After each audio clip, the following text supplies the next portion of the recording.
Temos aqui algumas perguntas. Então, vamos à primeira. Uma pessoa resiliente, ela é otimista sempre?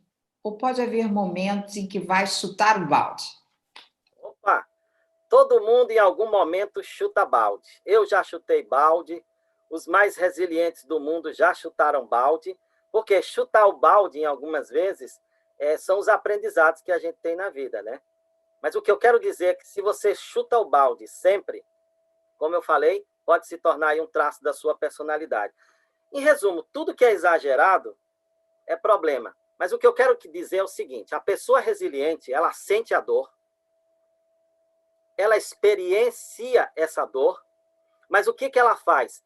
Ela suporta aquele momento, exatamente o que eu expliquei para vocês. Em vez de o problema acontecer e você já sair ralhando, ou brigando com todo mundo, ou soltar aquela raiva no seu marido, no seu filho, você sabe que muitas vezes pode acontecer isso. Eu recebi um telefonema agora, o meu chefe dizendo: olha, aquele seu relatório foi horrível, foi o pior relatório que eu já vi. Aí um filho seu chega aqui na hora e diz: papai, o senhor vai comprar aquele brinquedo? Sai daqui, menino! Que negócio, que brinquedo, que nada! Ou seja, você está reagindo, porque o que aconteceu? Quando o seu chefe ligou, eliciou uma emoção negativa em você. Essa emoção negativa, como eu disse, leva 1 minuto e meio a 2 minutos, só que você não esperou. Seu filho falou, você já reagiu. Então vamos dizer que você virasse e dissesse: filho, só um momento que eu estou resolvendo aqui um problema, daqui a 2 minutos, pelo menos 2, você pode dizer, no mínimo. E aí você terminou ali, respirou, vai lá conversar com seu filho, porque ele não tem nada a ver com a situação. Então, mas às vezes acontece, você e eu não somos perfeitos. Eu já falhei com meus filhos. Mas uma coisa, ó, seja humilde, saiba reparar.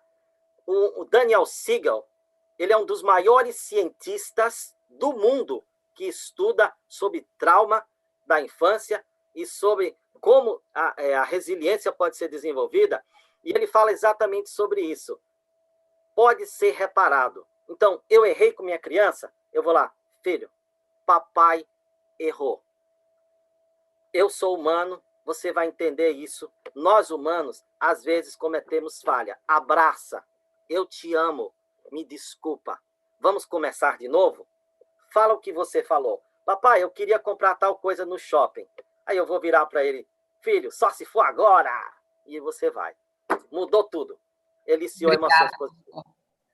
Tem uma outra pergunta aqui, que essa eu acho que o senhor já respondeu um pouco, mas de qualquer forma.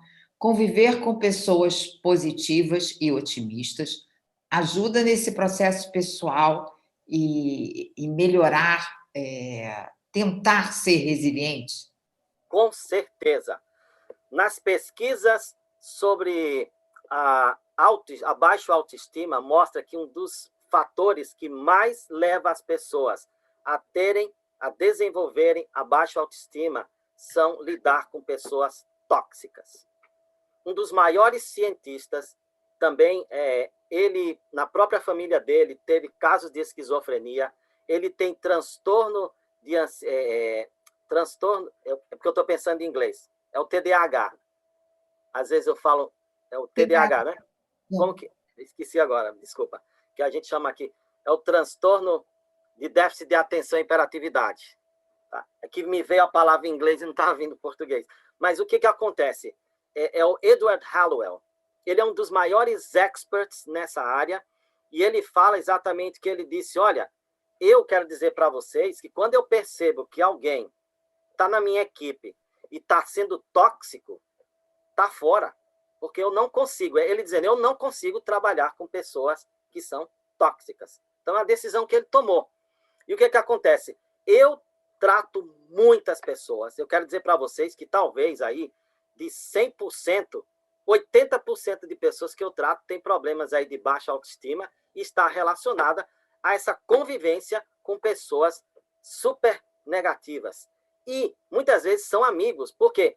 E adolescentes que tentam se incluir, e para que ele possa se incluir, ele acaba aceitando coisas que as pessoas querem e que ele não gosta, mas ele quer ser incluído, então ele aceita, mas está sabotando a própria emoção. E isso leva para a idade adulta, porque o cérebro na adolescência ainda está em desenvolvimento também. Doutor, tem uma última pergunta aqui que a gente precisa agora ser um pouquinho mais breve para entrar o próximo palestrante. Tá, Como quantos reconhecer minutos? se o álcool virou vício? Fala de novo. Como reconhecer que o álcool virou vício? Como reconhecer que o álcool virou vício? O senhor falou no Você, início de alguns vícios.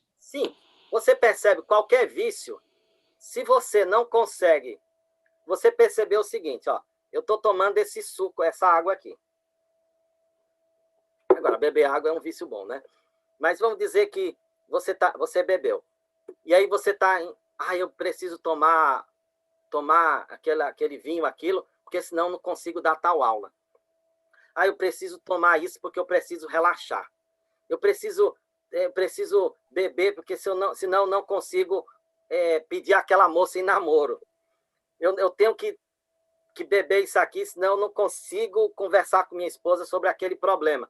Você começa a perceber que você está dependente daquela situação para que você fique bem na vida.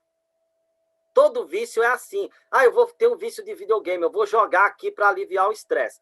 Olha, veja bem, se você começa a fazer isso, e toda vez que você vai ter uma prova, uma apresentação, ou vai ter que lidar numa situação estressante, você tem que usar determinado aquele vício que você tem para poder se esconder, você sabe que aí tem um problema, né? E vai afetar a sua mente.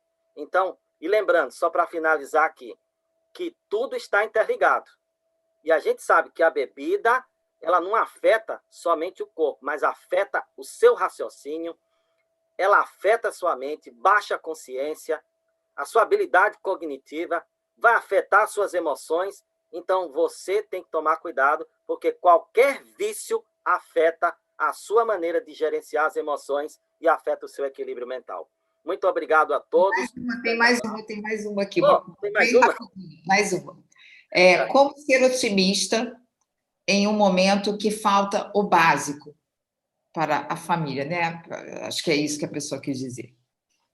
Então, eu nasci de uma família em que meus pais, eles não sabiam ler e escrever, eles moravam numa ilha, os dois não tinham praticamente nada, a gente comia peixe, que era o que tinha, e eu fui adotado por essa família. A minha mãe tinha mais de 50 anos, e eu não lembro a minha mãe nenhum momento de tristeza na vida dela. Então, a maneira com que você encara as situações, tudo bem, a gente sabe que é duro não ter as coisas básicas. Eu quero dizer que teve momentos na minha vida em que nós tínhamos uma galinha no quintal que botava ovo. Teve um dia que a galinha não botou o ovo. E aí a galinha foi o nosso almoço. Jamais esqueci. Estava faltando. Mas a minha mãe sempre estava sorrindo e multiplicava o alimento. E ela estava sempre positiva. Então, eu quero dizer para vocês que não é mascarar a situação, mas eu vivenciei isso pessoalmente.